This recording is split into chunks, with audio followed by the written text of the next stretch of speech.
Islam is a religion which strongly respects the freedom to believe or not to believe. In the Holy Quran, God strictly forbids any forced conversion or forced worship. There is no compulsion in religion.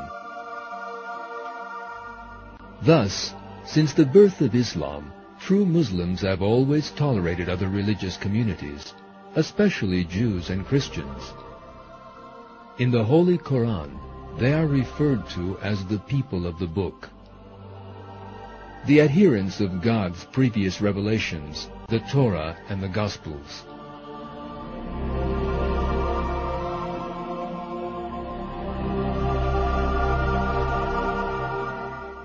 When Islam started to spread beyond Arabia, many Jews and Christians came to live under Muslim rule.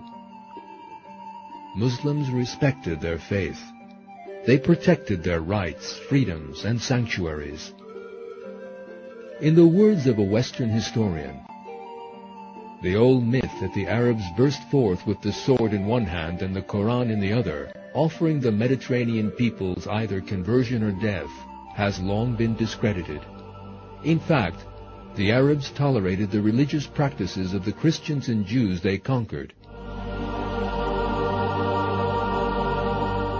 When Jerusalem was conquered by the Caliph Omar, he visited the Church of the Holy Sepulchre and kindly promised the Patriarch that his shrine would be spared.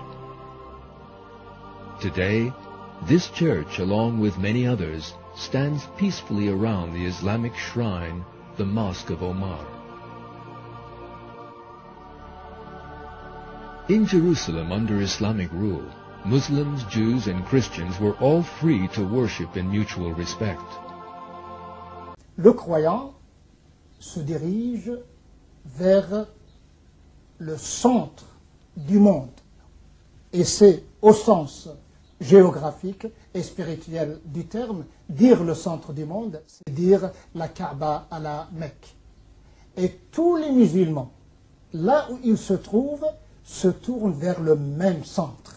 Il faut préciser que le centre, qui est la Kaaba, ne représente pas Dieu. Il est le point qui permet aux musulmans de se positionner dans le cosmos. Les gestes que nous accomplissons dans la prière d'adoration unissent notre corps, notre esprit et notre âme à l'instant où nous nous prosternons et où notre tête touche le sol en direction d'un centre unique.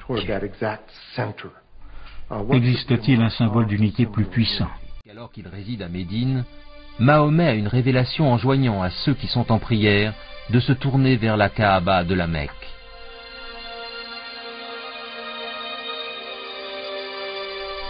Bien qu'elle soit remplie d'idoles païennes, c'est toujours le sanctuaire d'Abraham, le premier croyant en un seul vrai Dieu.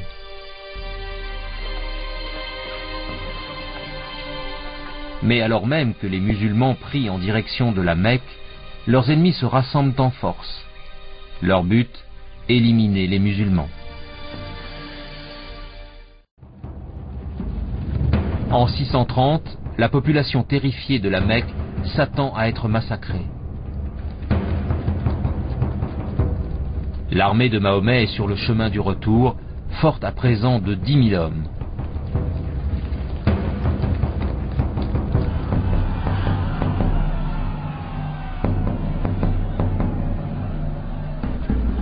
Les vaincus savent quelle sorte terrible les attend. Selon les lois de la guerre tribale, les Mécois pouvaient s'attendre à de graves représailles.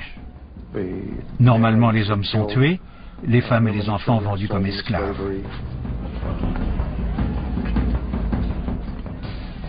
Il y a peu de pitié pour les perdants dans une guerre tribale. Bien sûr, c'est le cas dans le monde entier.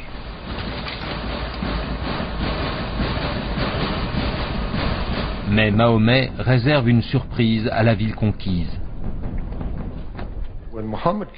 Quand Mahomet est entré dans la Mecque, non seulement il ne s'est pas vengé dans le sang, mais il a embrassé ces mêmes habitants qu'il avait combattus pendant 3 ans et qui avaient tenté de l'annihiler. C'était très choquant pour les gens de son milieu.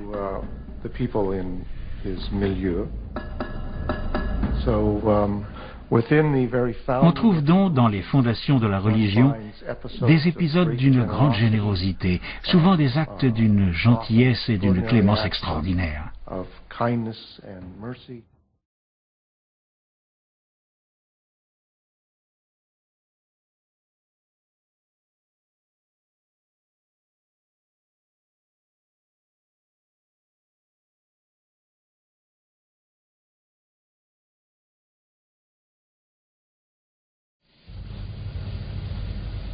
Mahomet a apporté un sentiment de solidarité, une notion de mission, et il a réuni tous les fragments éparpillés dans la péninsule. Puis il a continué à l'est, à l'ouest, au nord et au sud. Et l'idée que les musulmans traversaient le monde en disant « convertissez-vous ou mourrez » est totalement fausse. Ils ne gouvernaient pas d'une main de fer. Ils permettaient aux peuples conquis de conserver leurs structures administratives.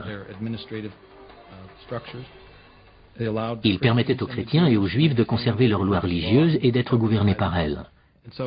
Dans de nombreux cas, les peuples conquis ne sentaient donc pas très lourdement la présence du nouveau régime.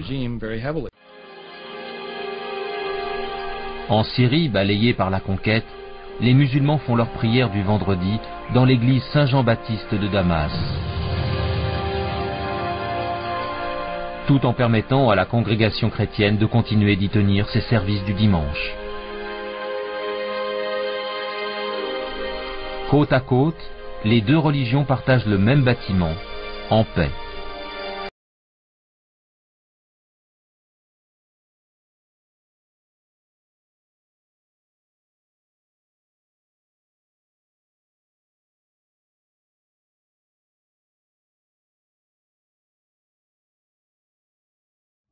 Avec l'islam arrivait un nouvel ordre, un nouveau mode de vie, et un très beau mode de vie, parce que tous étaient égaux, noirs, blancs, hommes, femmes, enfants.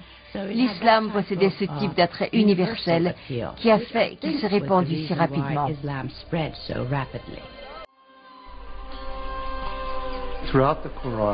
Tout le Coran donne le sentiment de l'humanité de Mahomet, de son humilité et du défi extraordinaire de la mission que lui a imposé sa révélation divine.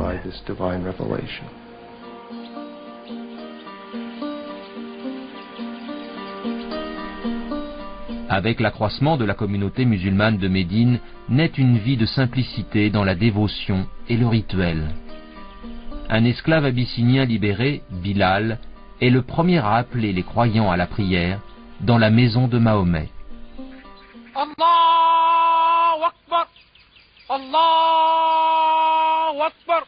C'est la première mosquée. Allahu Akbar, Allahu Akbar. Ashhadu an la ilaha illallah.